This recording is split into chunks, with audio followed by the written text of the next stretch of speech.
नमस्कार। Mount Sinai माध्यमिक विद्यालय की ऑनलाइन क्लास में आप सभी का स्वागत है। मैं ईश्वर से अपेक्षा करता हूँ कि इस लॉकडाउन के कालक्रम में आप सभी अपने अपने घरों पर स्वस्थ व निरोगी होंगे। प्यारे बच्चों, आज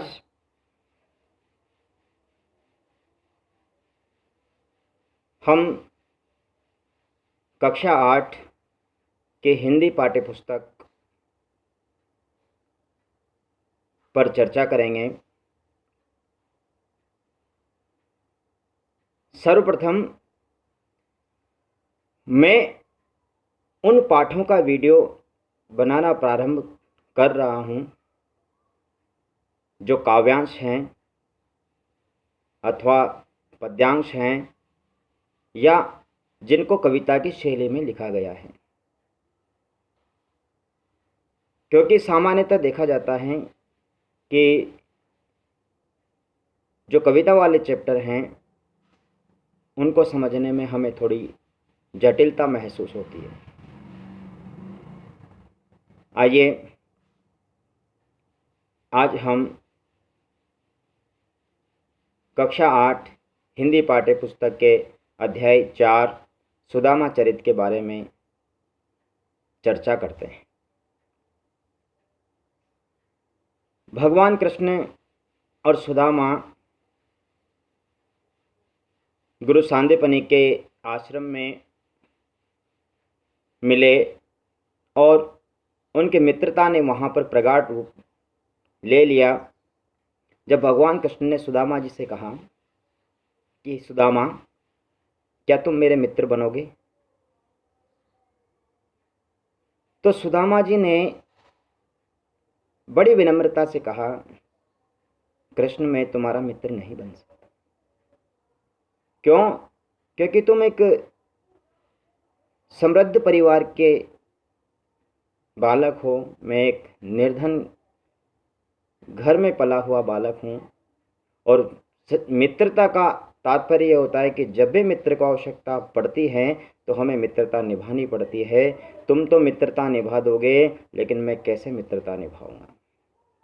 तो भगवान कृष्ण सुदामा को वचन देते हैं कि हे मित्र, जब भी मित्रता निभाने का समय आएगा तो मित्रता केवल मैं ही निभाऊंगा, आपको मित्रता निभाने की आवश्यकता नहीं है।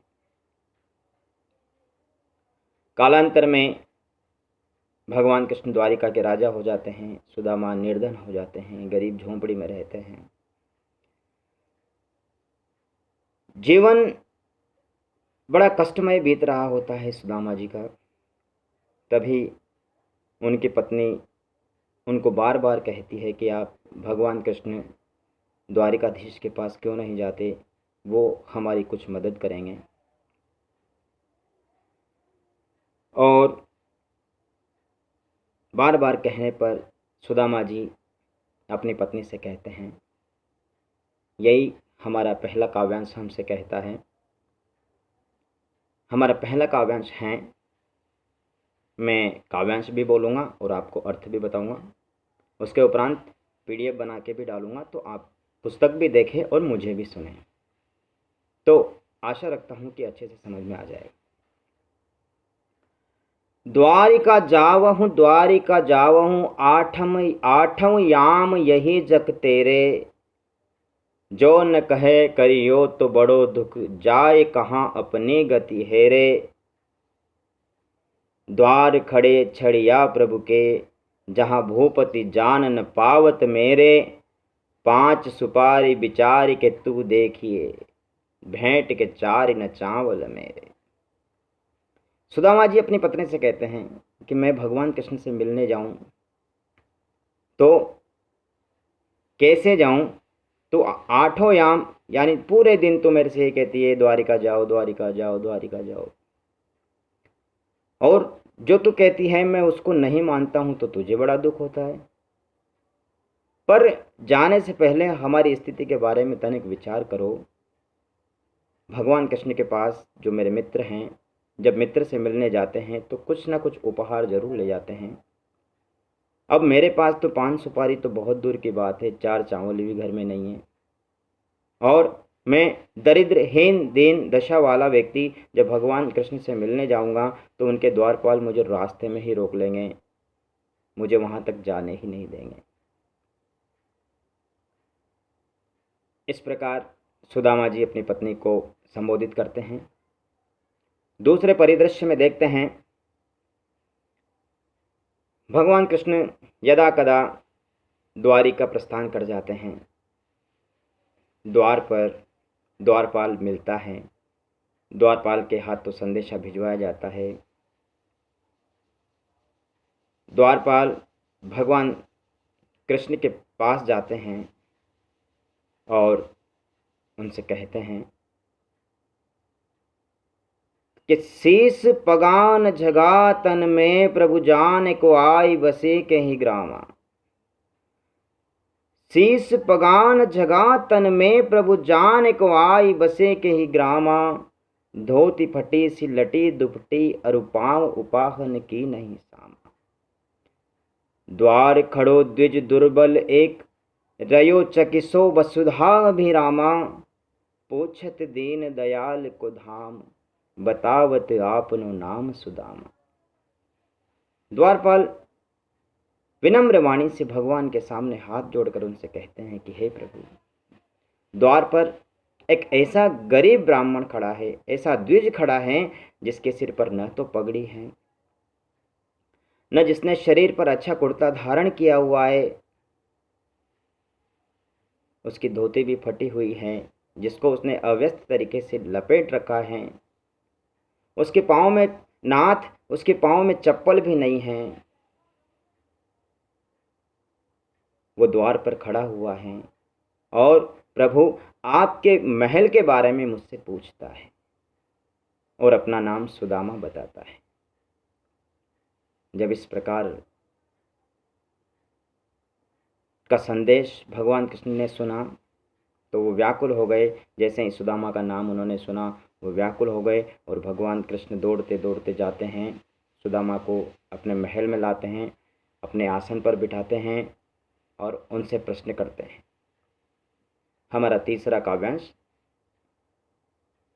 कैसे बिहाल बिहाहिन सो भय कंटक जाल गड़े पुनि जोए। हाय महादुख पायो सखा तुम आए इते न किते दिन खोए।